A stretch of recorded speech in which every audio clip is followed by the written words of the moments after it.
বলো গো মা আমিনা করিলে কোন সাধনা কোলেতে কেমনে পেলে দু জাহানের খাজানা। জোরে বলুন না সুবহানাল্লাহ। অত্যন্ত মন দিয়ে শুনবেন গজলটি, অনেক সুন্দর লাগবে। বলো গো মা আমিনা করিলে কোন সাধনা, বলো গো মা আমিনা করিলে কোন সাধনা কোলেতে কেমনে পেলে দু জাহানের খাজানা। বলো গো মা আমিনা করিলে কোন সাধনা কোলেতে কেমনে পেলে দু জাহানের খাজানা। তাওরাতের জাবুরতে শুনেছিলাম আগেতে, তাওরাতের জাবুরতে শুনেছিলাম আগেতে, এ নূরের ওসিলাতে হলো সারা জামানা জামানা জামানা। বলো গো মা আমিনা করিলে কোন সাধনা কোলেতে কেমনে পেলে দু জাহানের খাজানা। বলো গো মা আমিনা করিলে কোন সাধনা কোলেতে কেমনে পেলে দু জাহানের খাজানা, দু জাহানের খাজানা।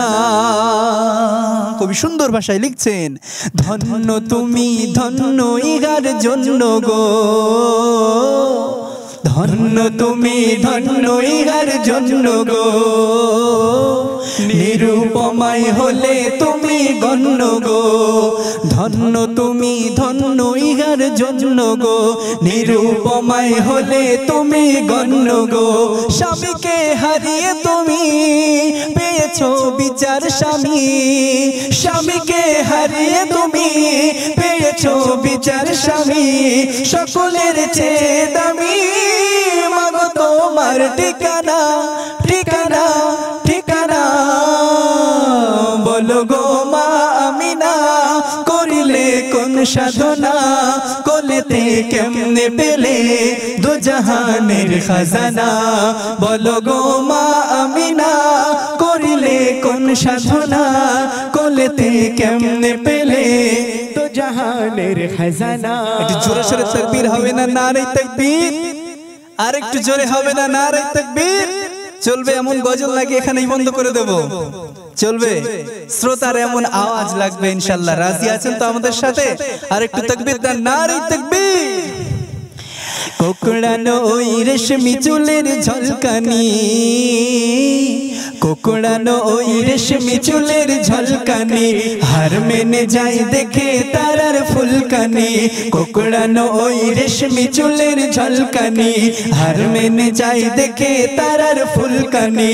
ও গোলাপ আয়ের সরে দেখি তোর পাপড়ি ধরে, ও গোলাপ আয়ের সরে দেখি তোর পাপড়ি ধরে, নেবে তাই চুরি করে তার গায়ের পাসিনা পাসিনা পাসিনা। বলো গো মা আমিনা করিলে কোন সাধনা কোলেতে কেমনে পেলে দু জাহানের খাজানা। বলো গো মা আমিনা করিলে কোন সাধনা কোলেতে কেমনে পেলে দু জাহানের খাজানা।